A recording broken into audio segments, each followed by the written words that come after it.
Right, so May. We're now in May. Hopefully we won't have any more snow, Blake. Oh, that was not but we're still wearing even jackets. funny. I know it's a little chilly here still in New Jersey. But the thing is, growing up in Texas, we really never had a spring. We have like these moments of spring, half a day, and then, but we have a season of spring in New Jersey. Yeah, I think it's the same in just the Midwest too. It goes from winter to summer really fast. But here we do have quite a nice long spring and a long autumn, and it's a different feel. So a lot of the flowers that are blooming now wouldn't last 10 minutes in some of the places I grew up in because it's so hot. And Britain's the same way. You know, the daffodil season is months long, and here the daffodils are up for like a month. But I remember as a kid in the Chicago area, the daffodils, it was like 3 days or something. You know, my grandmother. You need to catch up with me. My grandmother Weisinger she was a creative, out of the box kind of woman. She had a love for daylilies, and she would germinate and have her own varieties. Her whole backyard was a sea of daylilies. Wow. And she, she would they were almost part of her family. Oh. And she would introduce you to them.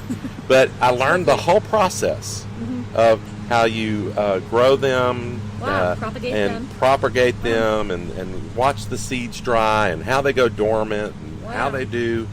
And so this was a really wonderful time in her yard. And I learned, she was teaching me not just about flowers, but really kind of the cycle of life. That there are moments in life that are dormant and shadowy and dark, and moments where you're about ready to bloom. Yeah, and really, when you think about it, our whole story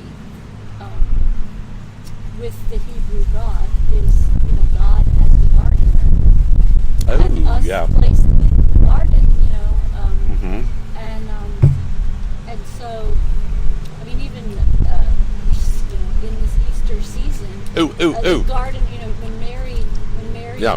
When Jesus appears to Mary on the day that he's resurrected, it's a gardener, and she thinks it's the gardener, and it's not until he says her name, Mary. Yeah, right. She realizes it's not, but gardener with a capital G. It's God. It's God.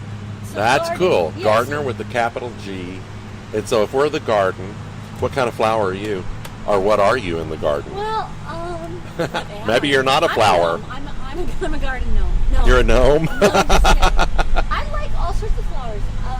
My favorite color is yellow, so I do love daffodils, like that intense daffodil yellow. But I also like delphiniums, that really intense blue. Delphiniums. Are those little kind of... They're very tall. They're spikes of blue. Okay. Well, I'm from, how many times are you going to have to hear it? I'm from Texas, and I'm a bluebonnet baby. Of course. Blankets of bluebonnets in the spring. Though we don't have spring season like this, the bluebonnets are our spring. Right. So whether it's warm or what, and it has to do with how much rain falls in the winter, and so some seasons it's just huge. Lady Bird Johnson started that whole effort, and all of Texas. It's just spectacular to see. But it's not just the flowers. It's the birds. It's butterflies and ladybugs and people mowing. Neighbors cutting the grass. Yeah. But it is. I love to cut the grass. I do. It's the whole thing of you sort of come to the outside room now. You move from inside to outside, and you're amongst this sort of energy of growth. I love the inside, but I love when it's like the outside. Ooh, I love the outside. So, maybe it's time for us to end this moment in the garden.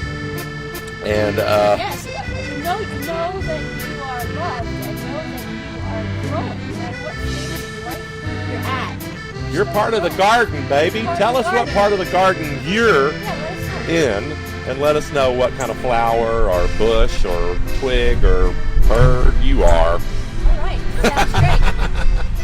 See you later. Bye.